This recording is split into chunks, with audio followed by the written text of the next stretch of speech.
गोविंद नगर गली नंबर 10 में sewerage line डालने के दौरान ठेकेदार ने की मनमानी। गली के नालियों को अवरुद्ध कर जमकर मचाई तोड़फोड़, फिर कहा गलती से खुद गई गली।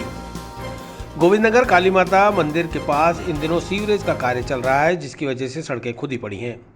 इसके साथ ही सड़क निर्माण कार्य की शुरुआत भी निगम की ओर से कर दी गई, जिससे दिक्कतें और ज़्यादा बढ़ गईं। गोविंद नगर गली नंबर 10 में सीवरेज लाइन डालने के नाम पर ठेकेदार मनमानी पर उतरा हुआ है। क्षेत्रवासियों ने जब ठेकेदार को सही तरीके से काम करने के लिए कहा तो वह झगड़े पर उतारू हो गया।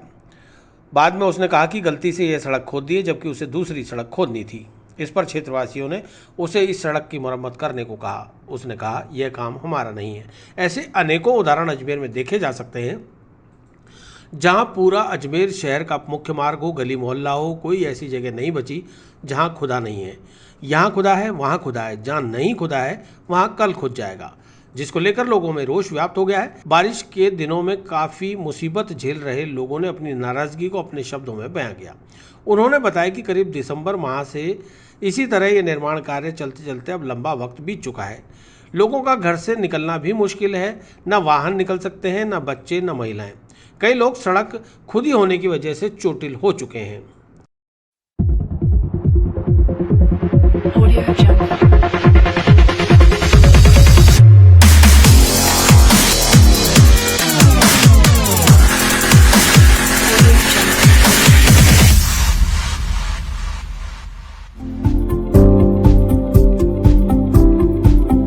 गली नंबर 10 है गोविंद नगर की। और ये गली का ऐसा बनावट है कि ऊपर से तो उतार है और नीचे से चढ़ाई है, और जो इसका रास्ता है ना आने का, वो इतना ब्लॉकेज हो चुका है। और फिर नाली खोद रखी है, सीवरेज की लानी बना रख रखी है। हम इतने आने जाने में इतनी दिक्कत होती है। हमारे गली के इतने जने गिर चुके हैं इसके अंदर। रात बिरात कभी कोई काम पड़ता है तो हमारा आने में भी बहुत डर लगता है। क्या हुआ, खोद के डाल दी? हाँ, खोद के डाल दी। आप दिखाओ ना, ये गली का नाम दिखाओ, ये गली दिखाइए सर आप। अभी चिल्लाएं जब जाके अपने आप को ठेकेदार बनाने वाले सब आए चले गए और आधा काम करके चले गए। फिर हमने मजबूर होकर आप लोगों को बुलाने की तकलीफ पड़ी। करके जा रहे, देखो पूरा लाइन बार पाइप डाल रहे हैं, पूरा पाइप नाली पूरी ब्लॉक कर दीजिए। आप देख लीजिए, आप दिखाइए। और पानी निकाल रहे हैं, मलबा नहीं निकाल रहे। हमारे को 3-3 हज़ार रुपये इनको खाली करने वालों को, टैंकरों को इनको देने पड़ रहे हैं। हमारे को 800 रुपये हमारे से वसूल अलग के रहे हैं, और इसके बावजूद 3-3 हज़ार रुपये हमने टैंक खाली करवाने का लग दिए। प्लस उसके बाद में हमारा मकान का तोड़-फोड़ हुई है, वो हमको ही करानी पड़ रही है। ये कुछ भी नहीं करा के दे रहे हैं, खाली खोद के जा रहे हैं और आधा पाइप को नाली में डाल के जा रहे हैं। बारिश का टाइम है।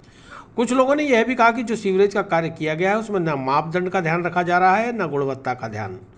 लोगों के घरों की नालियों को तोड़कर उसमें पाइप डाल दिए गए हैं, नालियों को अवरुद्ध कर दिया गया है, सीवरेज ब्लॉक कर दी गई है, जिसके चलते लोगों को अपने सेप्टिक टैंक 3-3 हज़ार रुपये देकर खाली कराने पड़ रहे हैं।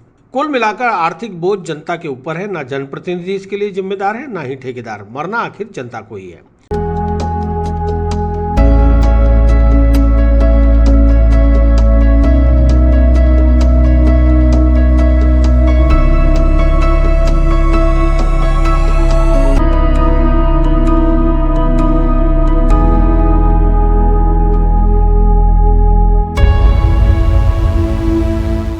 हो रहा था और क्या खोदती गई? ये गली नंबर 10 है गोविंद नगर काली मंदिर के पास में। यहाँ पे सीवरेज पहले डल चुका है, दोबारा आज कारीगर आए, वो लोग खोद के चले गए। आधा खोदा 2-4 बाती तक, और फिर उसके बाद में सारा सामान अपना उठाया और चले गए। उनसे पूछा कि भाई आपने ये क्यों खोदा है? बोलते हैं कि हमारा काम नहीं है और हमने गलत गली खोद दी है, गलती से खुद गई है हमारी।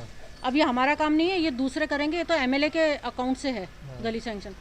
जब ठेकेदार को और इन लोगों को बुलाया तो अलग अलग जने आते हैं और वो बोलते हैं कि नहीं हमारा काम नहीं है, उनका काम है, गलती से ठुक गए। और झगड़ा करने लग गए वो लोग। 8-10 जने थे। फिर एक जने को फ़ोन किया, कोई अजीत नाम बताया था, तो वो बोलता है आप कौन हो बोलने वाले? मैंने कहा भाई पार्षद हमारे उससे बनते हैं, ऐसे थोड़ी पार्षद बन जाते हैं। मैंने उन लोगों ने काफ़ी नाटक किया। फिर उसके बाद में अब जाकर के जब हमने बोला है आपको, तो उसके बाद में आकर के कचरा उठवाया यहाँ से। इस तरह से कचरा डाल करके चले गए पूरी गली में। कैसे निकलेंगे हम, कैसे आएंगे? कभी सीवरेज का खोदते हैं, कभी काम कुछ नहीं हुआ। वैसे काम कुछ नहीं हुआ है वैसे। आधा काम करके जाने लग गए वो तो। ये गली बहुत दिन से पड़ी है, दिसंबर से पड़ी है। हम फिलहाल वार्ड नंबर 28 के अंतर्गत आने वाली इस गली में पार्षद भी नहीं जो कि उनकी सुध ले, क्योंकि यहाँ उपचुनाव के बाद ही नए पार्षद की तैनातगी हो सकेगी।